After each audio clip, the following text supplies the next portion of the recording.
Bonjour à tous, Bonjour. on est trop heureux d'être là et puis de vous présenter un tout petit peu euh, un binôme numérique. Donc, Exactement.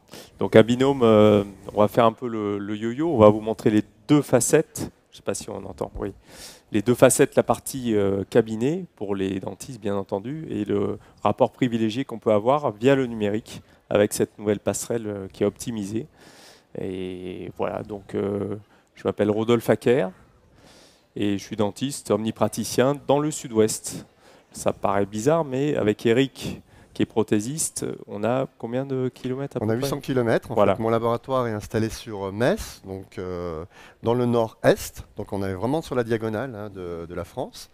800 km nous séparent et pourtant, on travaille à proximité grâce au système numérique. C'est maintenant un historique de combien d'années on va être au moins sur 4 ans, Oui, 4 ou quatre 5 cinq ans, ans au hein, moins. où on Au moins. travaille ensemble. Et c'est le côté instantané des réceptions de fichiers, les nouveaux modes de communication, les nouveaux modes d'acquisition par la caméra intrabuccale. C'est un peu tout ça qu'on veut vous montrer et surtout démystifier le système, montrer que c'est simple, montrer que le système est ouvert, donc on a possibilité de travailler aussi avec d'autres logiciels complémentaires hors système CEREC.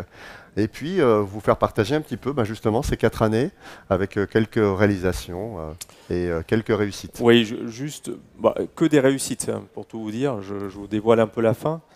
Mais on va vous montrer vraiment la relation aujourd'hui qu'on peut avoir en cabinet numérique. Alors pourquoi avec Eric je communique plus qu'avec mon prothésiste de proximité, hein, qui fait mes travaux de réparation d'amovibles ou autres au quotidien, parce qu'on a le même langage. Et ça, on va vous expliquer et vous montrer que ça simplifie beaucoup les choses. Et bon, je suis content d'être à Paris pour te voir enfin, même si on se voit par Skype. Mais voilà, ça c'est pour l'anecdote. C'est vraiment très très intéressant. Oui, tout à fait. Alors moi, je vais vous présenter un tout petit peu le laboratoire parce que bon, je suis installé depuis 26 ans maintenant sur Metz. Je suis céramiste dentaire. J'ai une structure qui a été remise à zéro en fait il y a maintenant 3 ans. Pour répondre justement aux besoins du numérique, on a pris le virage radical avec donc une salle à plâtre qui est à minima, réception des fichiers intrabuccaux et je travaille, on va dire, à 70% maintenant de toutes les réalisations que je fais à l'intérieur du laboratoire à travers le portail numérique et puis à travers la caméra intrabuccale. Le système Sirona Connect se répartit en 2 phases. La première phase, c'est la partie cabinet. C'est ma partie. Donc pour rebondir sur ce que tu disais, ça m'interpelle 70% de numérique. Dans le cabinet, j'ai un objectif d'être... Alors 100%, ça ne va pas être possible. Mais on a un objectif dans le cabinet de passer à 90% dès l'année prochaine. Aujourd'hui, on n'y est déjà pas très loin, objectivement. En fait, je ne fais pas que du connect. Pour rien vous cacher, je fais énormément de chairside, donc de numérique en direct. Et il n'y a aucune raison de ne pas utiliser. L'idée, c'est de pourquoi avoir un tel gain dans mon cabinet et de vouloir faire que du numérique pour tout ce que je peux gérer au cabinet et déléguer, repartir sur les anciens biais et pas rester en numérique. Donc la partie pour moi, c'est classique pour ceux qui ont. Je ne sais pas s'il y a des gens qui sont pas encore utilisateurs d'appareils d'empreinte optique dans la salle, si on fait juste un rapide test. Il y a des noms d'utilisateurs pour l'instant? Oui, quelques-uns. Quelques-uns, oui. D'autres qui ont déjà des caméras d'acquisition numérique. On va essayer, on est en petit comité, on va essayer d'être le plus interactif. Et puis, n'hésitez pas à poser les questions dès le départ. On a des micros pour justement répondre à toute votre problématique, déjà de compréhension du système et puis, pourquoi pas, d'évolution. Donc on va vous montrer avec ces différents exemples comment ça fonctionne. D'abord, très simplement, c'est simple, oui, prendre une empreinte optique, il y a une petite courbe d'apprentissage, mais passer une caméra dans la bouche, maintenant qu'on n'a plus de poudrage avec les nouvelles caméras, prendre une empreinte optique prend moins de temps qu'une empreinte surfacique classique. Le check, donc effectivement, le contrôle, il est instantané. Il y a un écran de contrôle, même si c'est que du 19 pouces, on peut grossir 30 fois la préparation. S'il y a un petit décalage, un défaut, une bulle, il n'y a pas de bulle, on est d'accord, mais une bulle de salive, ce n'est pas une bulle à cause de la caméra. on peut reprendre, modifier et valider tout simplement et envoyer avec un clic, on envoie tous des mails à son prothésiste. C'est aussi simple que ça.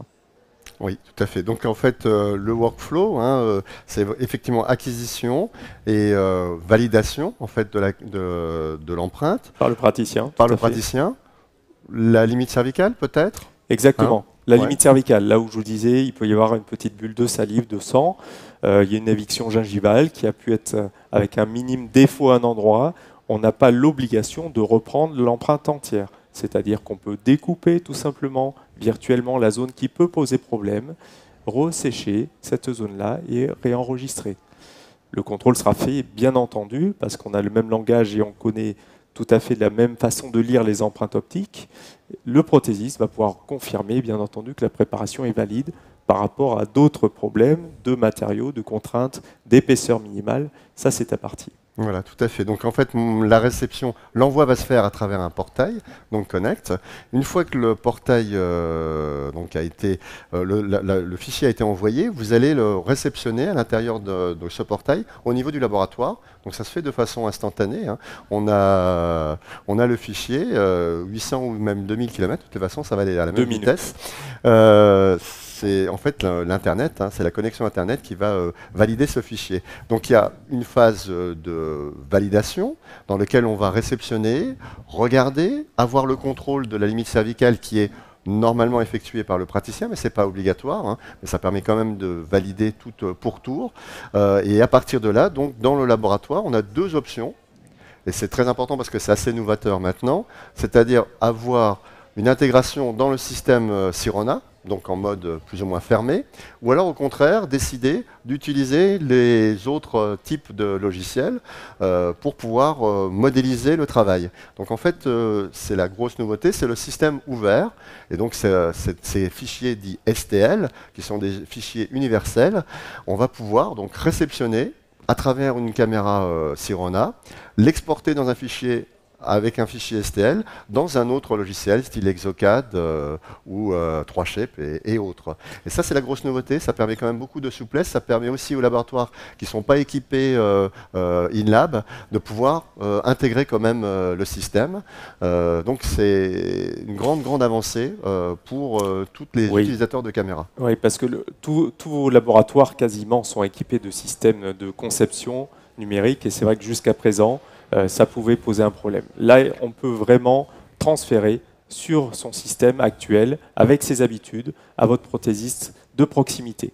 Là, c'est vrai que on fait les grands ponts, mais l'intérêt, c'est d'avoir cette relation rapide, validée, avoir un système fiable, et en plus la relation humaine, c'est vraiment la base. On est exactement. Là, on peut travailler en live, c'est-à-dire que je reçois le fichier, je l'intègre, je regarde la faisabilité. S'il y a le moindre doute, on peut tout de suite s'appeler. On va voir un tout petit peu à plus loin, mais là, je voulais quand même aborder juste avant la possibilité, après, de ziner à l'intérieur du laboratoire, avec aussi des machines qui sont soit dédiées et Sirona, ou alors au contraire des machines qui peuvent capter les fichiers STL. Donc là aussi, on a aussi dans le procédé d'usinage la capacité de choisir sa machine.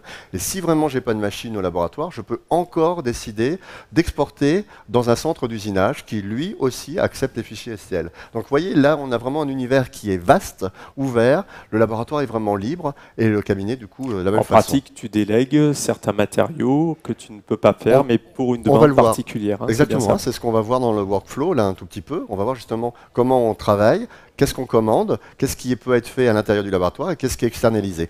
Là, c'est juste pour montrer un tout petit peu en vitesse le portail et puis des petites nouveautés dans ce logiciel qui sont effectivement la possibilité de chatter.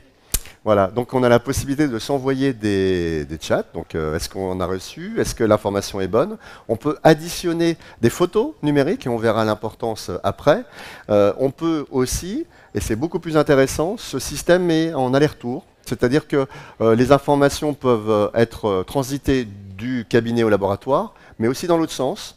Et vous voyez qu'on peut avoir des projections esthétiques qui peuvent être envoyées au bout de 10 minutes ou un peu plus, et aussi des projections de réalisation de travail terminé par des modélisations. Donc ça ouvre un éventail très large. Pour l'instant, on n'a pas trop la compréhension en fait de cette possibilité-là, mais ça risque d'être un événement majeur pour le futur.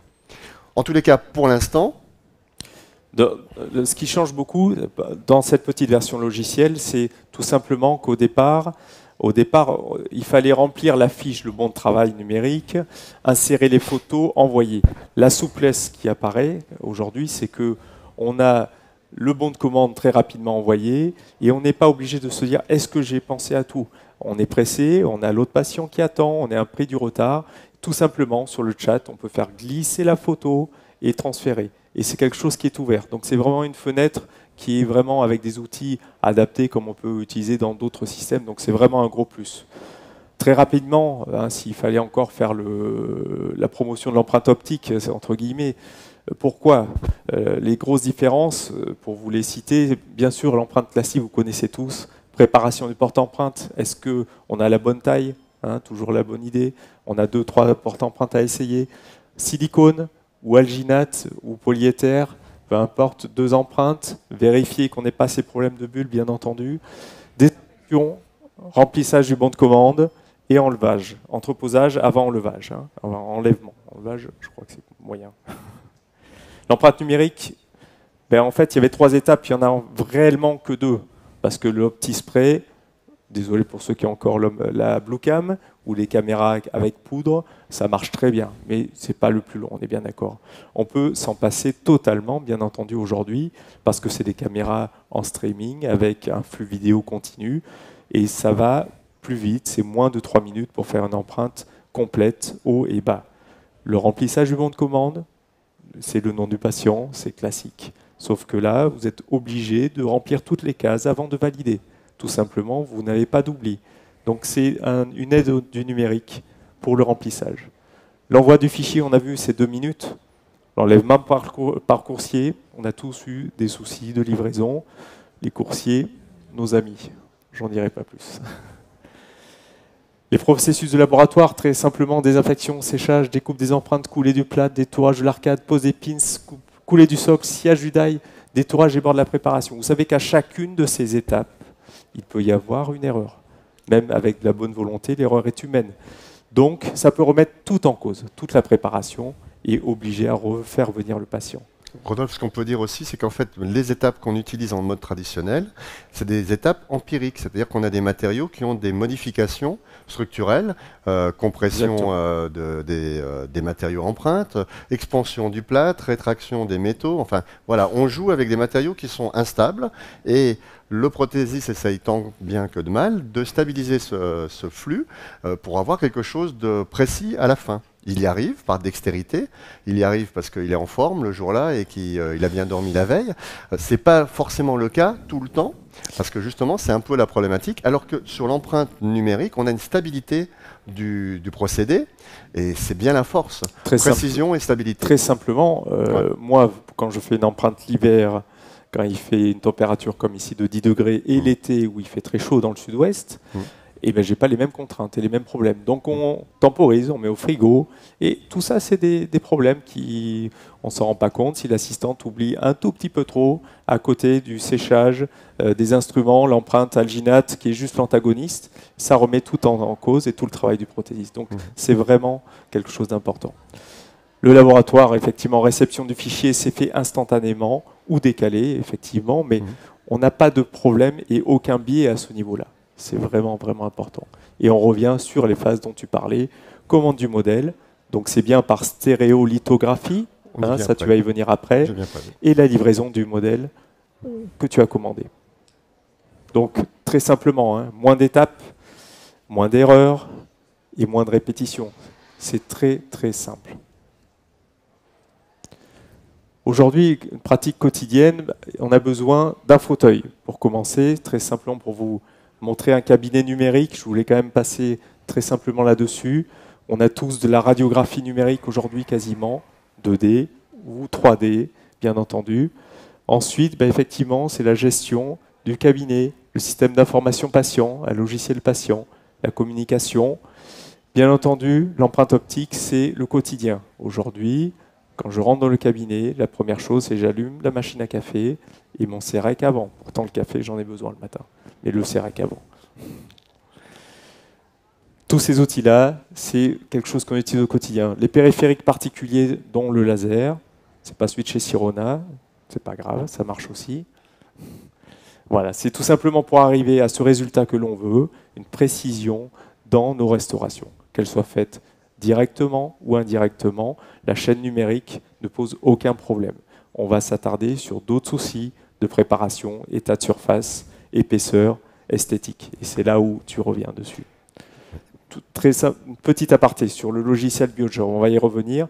Le logiciel CEREC n'est plus séparé du logiciel Connect. C'est-à-dire que c'est deux logiciels qui sont en un. C'est-à-dire pour nous praticiens, on ouvre un logiciel CEREC, on fait une empreinte optique et ensuite on peut dédier ou pas, comme on le souhaite.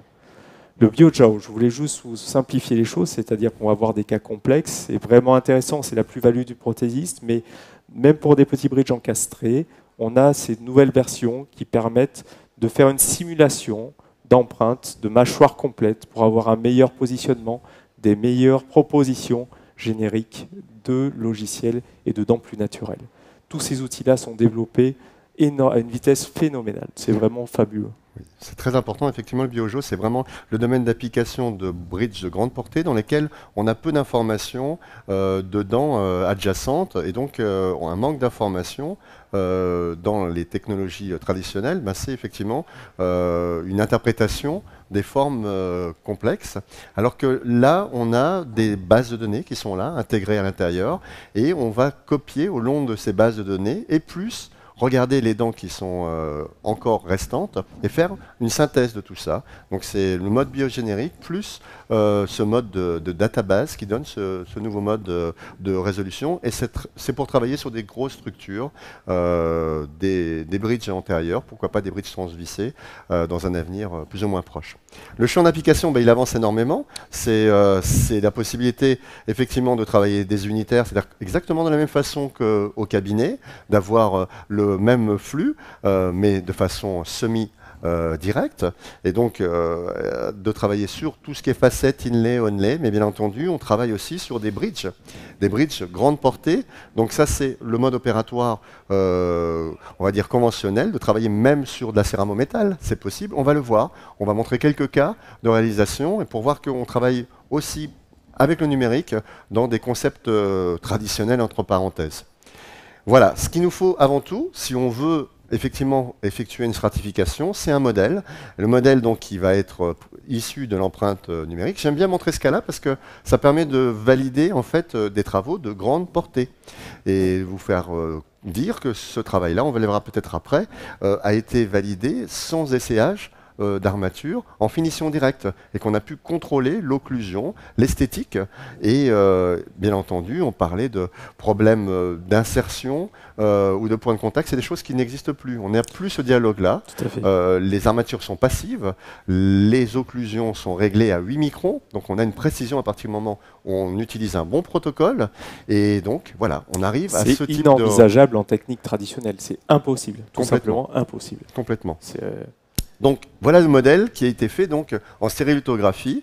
Il y a différents modes. On parle beaucoup d'imprimante 3D à l'heure actuelle, mais l'imprimante 3D a sa limite en termes de précision. La stérolithographie, pour l'instant, nous permet d'arriver sur des précisions de 10 microns, 10 à 12 microns, et donc de solutionner donc, cette inexactitude au niveau des modèles. On parle quand même de modèles de positionnement, mais qu'est-ce que c'est la stérolithographie? Ben, c'est un bain de résine qui est durci avec un laser et qui permet donc, par apposition de couches, de durcir et d'arriver à ce modèle-là. Ça, c'est des technologies. Voilà un autre cas de modèle stérolithographie qui est fait sur des abutements, vous voyez, qui ont été posés en bouche, et c'est une surempreinte numérique qui a été faite dessus, et puis la réalisation du bridge. Voilà, avec une fausse gencive, on arrive à des domaines esthétiques. On verra comment, après, avec l'adjonction de photos numériques, on arrive à avoir une belle précision, même si on n'a pas vu en direct, en live, le patient. La plus-value, c'est la passivité, réellement, de chaque travail. Donc il peut y avoir une question, des discussions esthétiques et les protocoles, tu vas y venir, mais vraiment on enlève un gros souci à ce niveau-là, la précision et puis la passivité, c'est indispensable. On n'est plus en train de se parler, ça rentre pas, ou il y a un problème sur le point de contact, ou l'occlusion est fausse, on est en train de se dire comment esthétiquement on peut améliorer le travail, est-ce que colorimétriquement on est juste ou pas, voilà, ça c'est les vraies discussions, et ça change complètement le rapport entre le prothésiste et le dentiste. Là c'est juste pour vous montrer la précision que peut avoir ce système. Voilà un cas qui n'est pas forcément simple en termes de forme. Et ben, regardez la précision qu'on aboutit sur cette chaîne numérique maîtrisée de A à Z. Ça ne sert à rien d'avoir un scanner ultra précis si après les machines ne proposent pas quelque chose de précis. Et là, effectivement, c'est un peu la maîtrise de l'ensemble du système, même si c'est en système OpenSTL, donc en système STL ouvert. Voilà. Voilà le travail fini. On va voir un petit peu sur d'autres cas, les types de machines disponibles au laboratoire. Donc, la petite machine MCXL, tu la connais bien? Oui, c'est celle que j'utilise depuis 6 ans et demi maintenant, hein, au quotidien. Donc c'est pareil, ça fait partie des indispensables. Moi, l'horreur pour moi, ça serait que ça ne marche pas un matin. Voilà, c'est le pire. On est bien d'accord comme toi, Exactement. parce que ça travaille tous les jours. Et on a les mêmes machines, donc on a les mêmes résultats en termes d'adaptation. C'est vraiment quelque chose d'indispensable. Donc cette machine, c'est une machine 4 axes en fait, qui est dédiée à la fois cabinet et laboratoire, qui est intéressante parce qu'elle travaille avec 2 moteurs en parallèle, donc les vitesses d'usinage sont conséquentes et c'est vraiment adapté au flux numérique directement au cabinet, c'est-à-dire intégration et usinage en 10 minutes d'une couronne pour pouvoir la poser dans la même séance. Hein, c'est ce que tu vis aussi au quotidien en tant que céréquiste. Avec encore des nouveautés, avec un usinage plus fin. Avec un doublement du temps, on arrive à 18 minutes, ce qui reste quand même très raisonnable, avec des définitions incroyables. Je ne sais pas si tu utilises ça d'ailleurs. Tout à fait, je travaille déjà avec ça, bien entendu. C'est l'avantage aussi d'avoir des systèmes dans lesquels il y a un développement fort.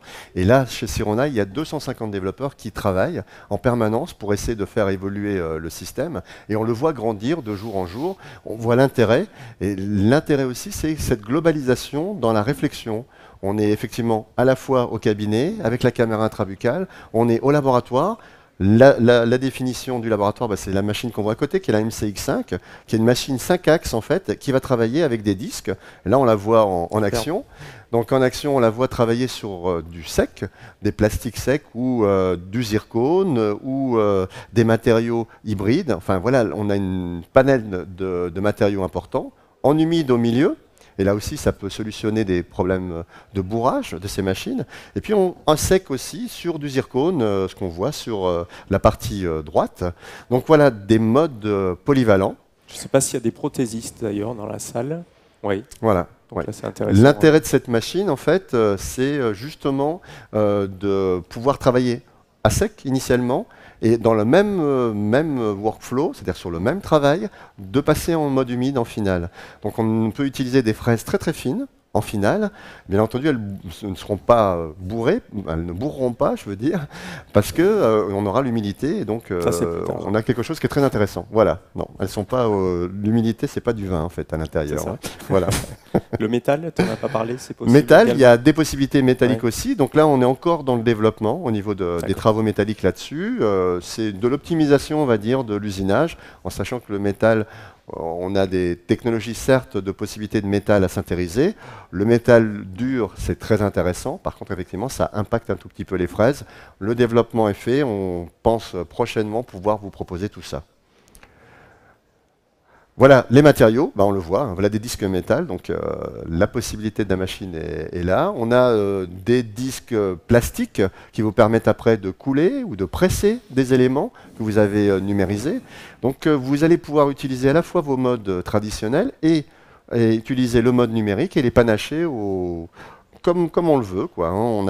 Après, c'est l'imagination et le choix surtout des matériaux en fonction de leurs propriétés physiques et leur qualité optique. Ce qui est passionnant, c'est qu'on peut vraiment tout utiliser. Et les développements sont forts là sur les matériaux. On utilise 90% de céramique aujourd'hui, de tout céramique. Et on a ces nouveaux matériaux céramiques renforcés par de la résine ou inversement de la résine renforcée par de la céramique qui sont vraiment adaptés. Et le métal va être intéressant dans certains cas sur des grandes armatures. Mais c'est vrai qu'on a ce choix de pouvoir faire ce que l'on veut. Et la discussion, elle est vraiment sur quel matériau utiliser pour rendre service à mon patient. Ça, c'est vraiment c'est ouvert. Donc c'est ouvert sur les matériaux, c'est ouvert sur d'autres systèmes d'usinage. C'est vraiment, je crois, ce qu'il faut retenir. Tout à fait.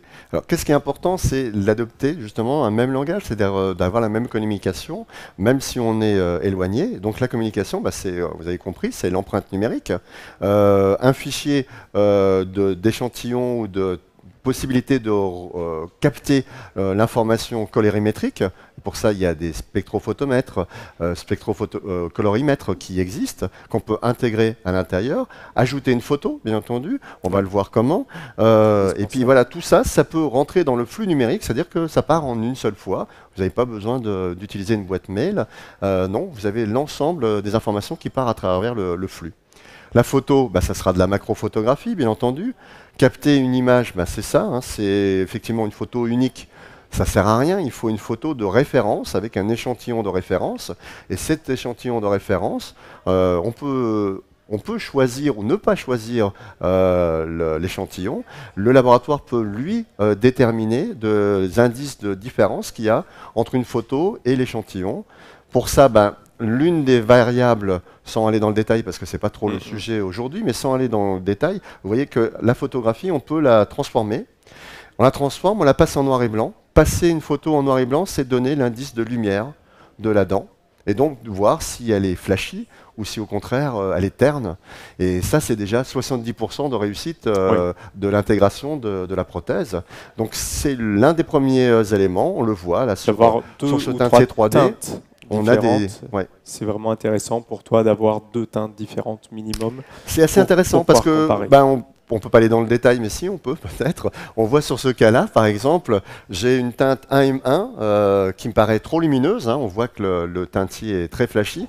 Et par contre, j'ai une teinte 2L15 qui est, elle, trop terne. Alors quand on comprend le teintier 3D Master de chez Vita, on comprend que c'est le numéro qui fait la luminosité. Donc le 1, c'est la lumière. 1, après 2, bah, on a une lumière beaucoup plus terne. Et on se rend compte, par pertinence, qu'on n'est effectivement ni dans le 1 ni dans le 2, mais qu'on se trouve dans une zone intermédiaire. D'où l'intérêt d'affiner un tout petit peu et d'arriver à des teintes 1,5. Enfin, ça, c'est un vrai plaisir pour le prothésiste dentaire parce qu'il va pouvoir après essayer de reproduire son art à partir d'informations intéressantes. Reproduire son art, c'est aussi changer la photo, la monter chronographiquement. On voit beaucoup mieux là que sur notre retour. Là. Et donc, qu'est-ce qu'on fait? Eh ben, à partir de là, on va avoir une cartographie de notre image et on va pouvoir voir tous les petits effets que le prothésiste va essayer de reproduire.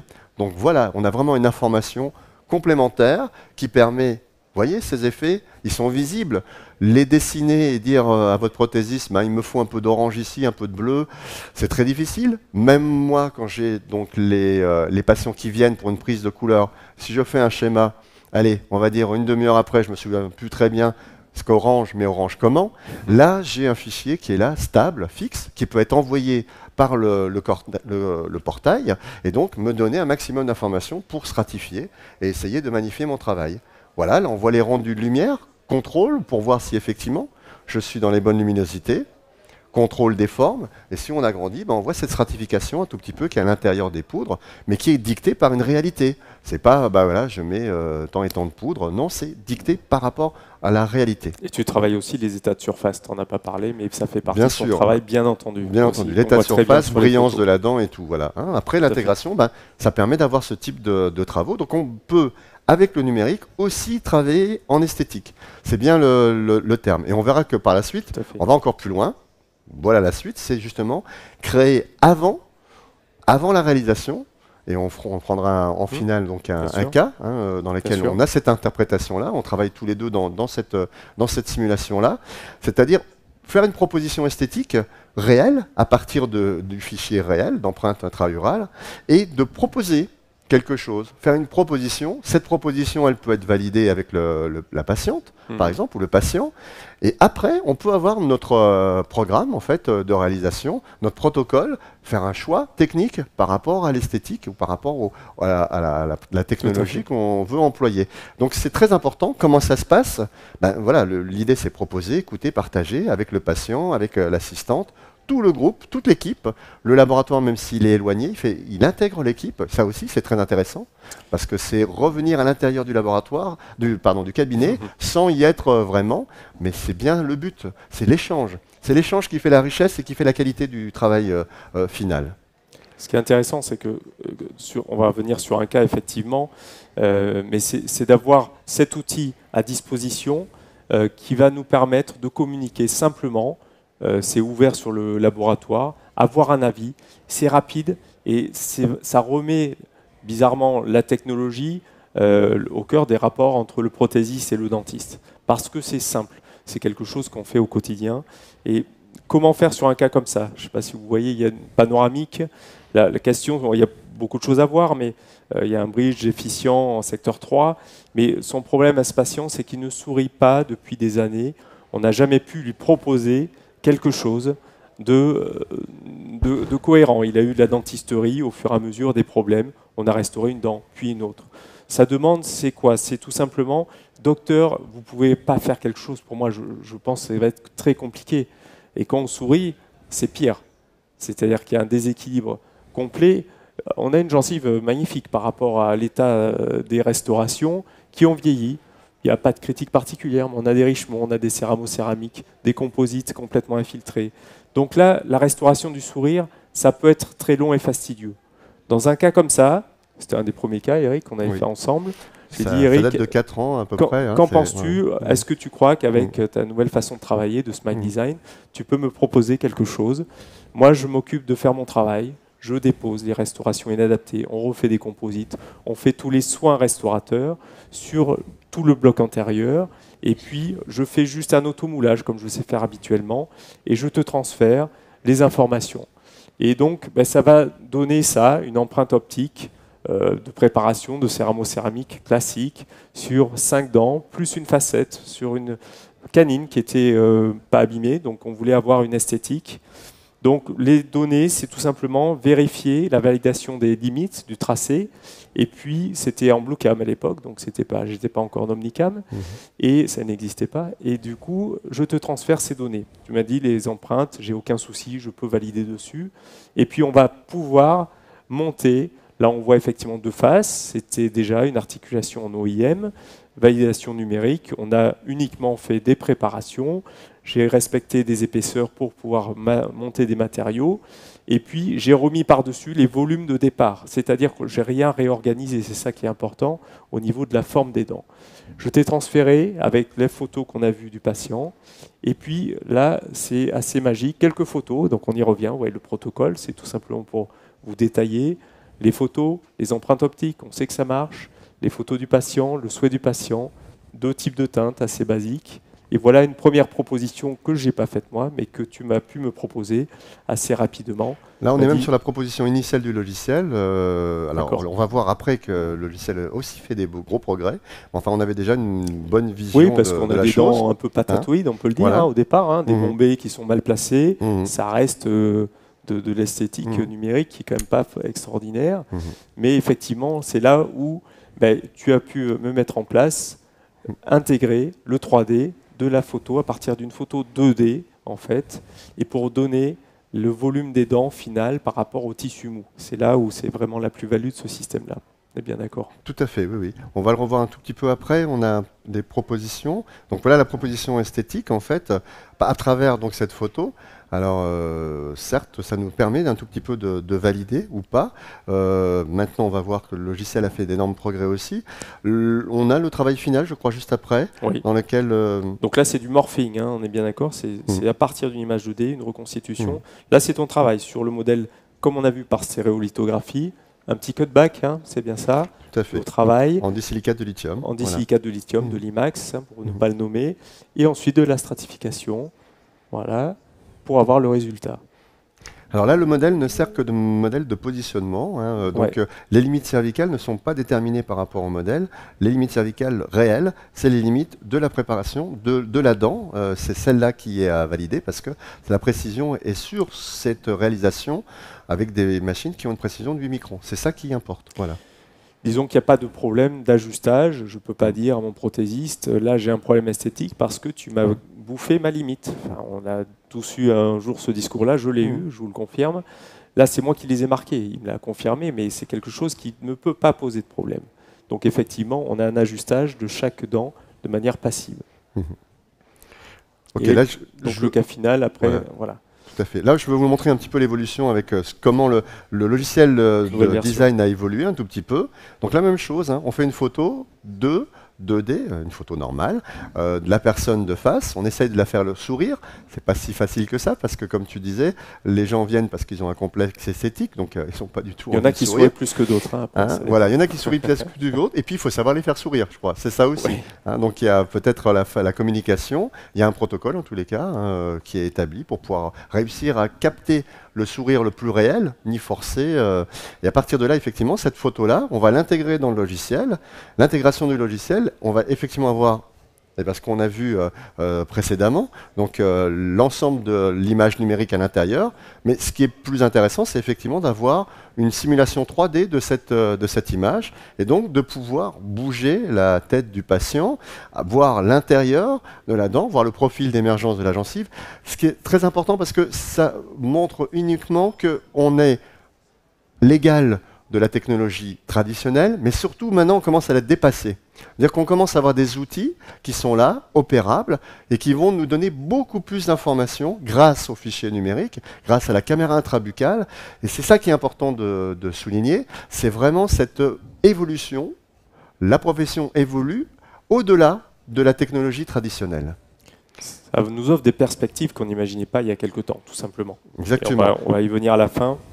Tout à fait. Dans l'impossibilité, couplé à cette image, bien entendu, l'articulation, la prise d'articuler devient aussi essentielle parce qu'on parle d'esthétique, mais on va parler aussi d'occlusion, on va parler de dynamique mandibulaire pour des réalisations importantes. Voilà, la prise d'arc facial va nous permettre d'avoir effectivement ces informations-là, plan de Camper, et tout ça intégré dans le logiciel esthétique, ça nous donne vraiment des propositions cohérentes. On n'est plus dans le gadget en fait. On est maintenant vraiment dans des réalisations intéressantes. Donc là, on voit le déplacement issu du projet d'articulation. Ça nous donne des informations sur les latéralités, les propulsions. On va pouvoir régler une prothèse. Alors pour un bridge 3 éléments comme c'est le cas, ça paraît un peu simple, mais imaginez un bridge transvissé dans lequel vous avez toutes des équilibrations. Imaginez le cas que je vous ai montré auparavant, avec le haut et le bas. Si je ne fais pas un tout petit peu d'occlusion et de balancer, je cours à l'échec, c'est évident. Ou c'est une horreur pour le dentiste pour les réglages. Voilà. Une fois que la proposition est faite, et ben voilà, on a une proposition esthétique qui commence à devenir plus intéressante, et on voit que le projet esthétique peut presque être montré au patient. On va presque lui dire, ben voilà, regardez ce que ça va donner. On n'est là pas dans une simulation de logiciel photo, on a transformé la photo. Là, on est dans la réalité, c'est-à-dire la simulation à partir du fichier d'empreinte intraorale. Ça aussi, c'est intéressant. Alors, comment on y arrive ? L'enregistrement numérique, c'est-à-dire l'arc facial, mais l'arc facial numérique, du coup. Et là, cette retranscription-là, on va l'intégrer. Pourquoi pas à l'intérieur du Conebeam, je pense que... Oui, ce qu'on utilise déjà au quotidien, voilà. Le Conebeam, l'intégration numérique complète. On n'a pas parlé, ce n'était pas le sujet aujourd'hui, mais d'avoir une radio 3D, d'avoir un système qui soit complètement compatible, qui nous permet d'avoir une empreinte optique de la bouche et de l'intégrer, nous permet au quotidien de faire bien entendu des planifications implantaires et également des mises en articulation. Ça, c'est vraiment Donc là, on a posé en occlusion. Pardon, on a posé en occlusion par rapport aux éléments, et surtout, la dynamique mandibulaire va s'opérer, c'est-à-dire qu'on a notre articulateur. Là, on a vraiment l'articulateur réel. Et c'est cette compréhension-là qui est intéressante, parce que si on... pas de l'adaptable, là, c'est la vraie vie. C'est la vraie vie, tout à fait, voilà. Donc, c'est intéressant quand même de s'y atteler, c'est intéressant de comprendre que le numérique est maintenant vraiment à maturité. Nous, on a commencé un petit peu en avance, mais là, on se rend compte que les outils sont simples. Tu parlais de la caméra et du poudrage, c'est fini. Oui. On parle des outils qui ont maintenant une pertinence, c'est-à-dire qu'on voit entre les photos, c'est très intéressant parce qu'on a vu les photos il y a 4 ans, on voit maintenant l'outil qui a évolué. Ça aussi, c'est en perpétuelle évolution. À un moment donné, il faut prendre le train en marche parce que ça va continuer. Et la technologie, il faut essayer de la maîtriser pour pouvoir avancer. Là, on est très heureux de vous présenter quelque chose que personne n'a vu encore. C'est le Wax Up numérique à partir d'une empreinte optique. Je ne sais pas si vous avez, les dentistes, quelques cas d'érosion, d'abrasion, de bruxomane. J'ai l'impression que j'ai tous ceux de la région. Ouais, chez moi, c'est une catastrophe. Et qu'est-ce qu'on fait dans ce cas-là? Quand il considère une abrasion d'un demi-millimètre, 1 millimètre, que rien n'est cohérent, c'est un peu compliqué. Ben, je fais ce que je fais le mieux aujourd'hui, tout simplement. On commence par faire une empreinte optique. C'est quoi? C'est passer une caméra dans la bouche, simplement. Et là, on va commencer à le voir, je ne sais pas si vous le voyez, il y a des érosions. C'est un patient qui a 35 ans, enfin, c'est un patient jeune qui bruxe énormément. Et bien, on va faire tout simplement comme une restauration, on va regarder ce qu'on peut faire. Et on va faire une empreinte haut, maxillaire supérieur, empreinte maxillaire inférieure, un mordu de positionnement en OIM. Et ensuite, qu'est-ce que l'on fait? En haut, vous avez le mode empreinte. On va continuer sur le CEREC. On va faire une validation de l'empreinte. On va regarder ensemble. L'outil qui est fabuleux, on revient sur la partie articulation. On va estimer, dans ce cas-là, qu'une remontée au niveau molaire de 1 mm va permettre de restaurer les dents durablement. On ne sait pas encore comment on va pouvoir le faire, mais on a envie de restaurer la dimension normale de ce patient, de toutes ses dents. Ça va être un peu compliqué et long, mais pour l'instant, je n'ai pas pris un instrument. J'ai juste pris la caméra. Et puis, on a fait une petite simulation sur un onlay, sur la dent 47, pour voir ce que ça donne. Et effectivement, il manque 1 millimètre sur cette dent. Là, je décide de transférer Eric. Là, je ne vais pas faire dent par dent, remonter, faire mes réglages. Je pourrais le faire. Je vais m'arracher, il ne me reste pas beaucoup. Je vais essayer de les garder encore un peu. Donc là, j'envoie les données. Le petit bouton dont je vous parlais, c'est en haut, le bouton Connect. C'est mon logiciel que j'utilise au quotidien. Tout simplement, pourquoi ne pas l'utiliser? Faire appel à un ami, comme on dit. Et donc, on envoie et on détermine le nombre. Tu rigoles, mais c'est ça. Le nombre de dents. Et bien là, je lui dis, écoute, fais-moi un wax-up numérique. Et donc, le nombre de dents, ça va être au moins 12 à 14 dents au maxillaire supérieur. Oui, sur le cas là, on a fait effectivement des tabletops sur l'ensemble. Alors c'est pareil, on a remonté la DV, l'abrasion était à la fois sur la mandibule et sur le maxillaire. Donc après, c'est quel choix dans les 1 mm de remontée de DV, qu'est-ce qu'on remonte? On remonte vers le maxillaire, on monte la mandibule, de combien on remonte de chaque côté? Et tout ça, comment ça s'intègre à la fois en occlusion et comment ça s'intègre avec l'articulateur virtuel au niveau de l'équilibration.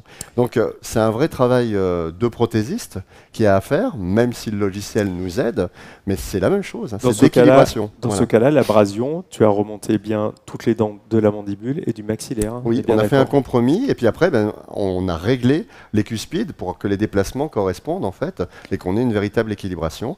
Et après, on a réglé donc le problème des facettes antérieures pour avoir les longueurs par rapport à une ligne incisale. Voilà, donc c'est un cas en cours. Là, tout simplement, une fois qu'on appuie sur le bouton Connect pour vous expliquer, vous avez un compte, Rodolphe Hacker, votre nom, vous avez un mot de passe, c'est enregistré, c'est dans votre machine, c'est envoyé. Connexion au serveur, 2 minutes, il reçoit. Le bon de commande, le nouveau, juste pour vous le montrer, vous avez une liste de laboratoires. Vous n'êtes pas obligé de travailler avec le même laboratoire, désolé Eric. Mais non, mais vous justement, c'est la force. C'est un peu l'intérêt, c'est ouvert sur les laboratoires que vous voulez. Vous donnez les données complémentaires, vous les rentrez. Vous donnez une date. Voilà, Eric, je sais qu'il a 10 jours. Bon, j'essaye, mais il ne veut pas. 10 jours, c'est pas très long, c'est vraiment tout à fait correct. Le bon de commande est réalisé, et pour moi, c'est magique parce que je reçois mes modèles comme ça. Donc vous avez, j'ai pas fait d'empreinte, vous avez à droite en jaune la stéréolithographie, vous reconnaissez les modèles qui ont été réalisés de la forme des dents de départ, la réplique exacte, et donc il y a la réalisation du wax-up, ce sont à partir du même modèle, additionnés de l'épaisseur manquante des dents qui ont été abrasées. Donc tout ça a été réglé de manière numérique, et donc on a le modèle maxillaire supérieur, on a le modèle maxillaire inférieur, et là on les voit en articulation. Donc on reconnaît, ce n'est pas deux modèles différents, au niveau des collets, il n'y a rien de changé, il y a eu uniquement une addition de la zone dentaire érodée. Alors je ne sais pas si ça vous parle un peu, moi je trouve ça extraordinaire, c'est-à-dire que quelles sont les applications? Est-ce que ça vous donne des idées? Moi, l'idée, c'était très simple. J'en avais une petite au départ, mais c'est l'outil qui m'a donné l'idée de faire ça, parce que je savais qu'on pouvait faire des wax-up. C'est tout simplement de transférer, faire une clé de ce wax-up, additionner ce qu'on fait classiquement avec un wax-up traditionnel, de résine provisoire, hein, ProTemp, ce que vous voulez, et tout simplement sans avoir fait aucune préparation, on présente au patient. C'est ça l'idée. Le patient valide, il peut partir avec, on peut lui laisser en bouche, c'est équilibré, il fonctionne avec, et là le plan de traitement il est fini, vous n'avez plus qu'à transférer. Après le choix ça peut être, est-ce qu'on travaille avec son prothésiste, est-ce qu'on réalise secteur par secteur avec sa machine au cabinet, tout est possible. Et on a différents cas, suivant les disponibilités du patient, le temps qu'on veut y consacrer, est-ce qu'on se sent de le faire ou est-ce qu'on veut tout déléguer. C'est vraiment, mais l'outil est vraiment très très simple et ça c'est quelque chose que je suis incapable de faire autrement que comme ça. Oui, ce qui est intéressant aussi, c'est qu'on peut, là on a effectivement un modèle matériel, mais on peut aussi transférer le fichier numérique au cabinet. Et donc quand tu parlais d'utilisation du fichier numérique, on peut voir après peut-être les possibilités d'utilisation numérique au cabinet. On n'en a pas parlé là, mais c'est très intéressant. On voit sur le modèle aussi, on voit la variable en fait des deux plateaux. Je ne sais pas si vous avez encore à l'antenne on voit la différence des deux plateaux en fait. Je vais prendre ma main entre ici et ici. Donc c'est la variable en fait de la dimensionnelle, c'est la remontée de DVO en fait qui est là. Même positionnée comme ça, on s'en rend compte. Et surtout, on est sur la vraie vie, c'est-à-dire qu'on est aussi sur les profils d'émergence. On va solutionner, donner une proposition parce que ce n'est que la proposition esthétique. Une fois qu'elle a été validée. Tout à fait.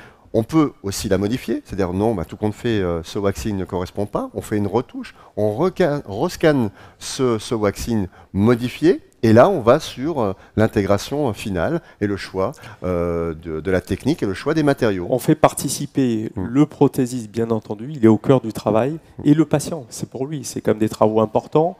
On va avoir des restaurations qui peuvent être minimum composites avec une clé, d'autres avec des overlays, des onlays, et d'autres avec des facettes ou des couronnes 3/4, je ne sais plus comment on peut appeler 4/5e, ça va dépendre. Voilà. Après, la limite, ça va être uniquement le besoin de restauration. Donc c'est vrai que les dénominations, c'est parfois compliqué, mais il y a vraiment une validation et il y a une coopération, les patients sont vraiment ravis, enfin, c'est vraiment quelque chose qui est important, c'est ce qu'on a à cœur quand on travaille comme ça. Très bien. Je ne sais pas où on en est dans la présentation. Au niveau timing, on y est. Est-ce qu'on a quelques petites questions dans la salle? Est-ce qu'il y a, par rapport à ce que les modes opératoires, on n'a pas tellement parlé de matériaux parce que c'est pas trop le but, mais bien entendu, on peut travailler si vous voulez voir les modèles dont on vient de voir les photos, je les ai amenés. Oui, on a les modèles manipuler aussi. Si ça vous intéresse. Ce qui est intéressant aussi sur les modèles, c'est qu'il y en a un donc en beige qui est en stéréolithographie et l'autre un imprimante 3D, nouvelle génération. Et donc voilà, on voit aussi la différence des différents procédés. On a encore quelques cas, mais on aurait avancé un peu trop en horaire. On aurait pu vous montrer, bien entendu, des travaux céramo-métal réalisés sur des arcades complètes avec donc tous ces éléments. En fait, tout à fait. Sur 12 éléments avec une insertion passive et puis aucun problème. La seule souci qu'on peut avoir, c'est un problème d'esthétique, une photo mal adaptée. Bon, c'est une petite retouche mineure. Voilà, tout à fait. Donc c'est quelque chose. Si vous avez des questions, n'hésitez pas à passer. Nous, on est là sur le salon plusieurs jours. Donc, Eric, partie labo. On va aller. On sera dans le centre Sirona et on sera prêt à vous répondre à des questions ou justement ou d'autres personnes pourront aussi vous donner plus de renseignements à la fois sur la technique et sur tout le workflow. Voilà. Écoutez, je vous remercie. Merci à tous.